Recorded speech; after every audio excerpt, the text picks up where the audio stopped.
துதிப்போர்க்கு வல்வினை போம் துன்பம் போம், நெஞ்சில் பதிப்போர்க்கு செல்வம் பலித்து கதித்தோங்கும்,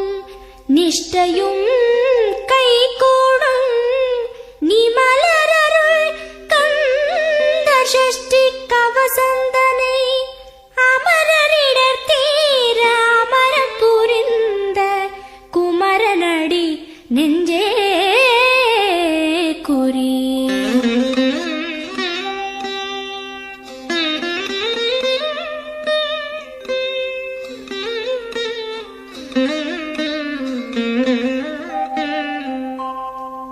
சஷ்டியை நோக்க சரவண பவனார் சிஷ்டருக்குதவும் செங்கதிர்வேலோர், பாதம் இரண்டில் பன்மணி சதங்க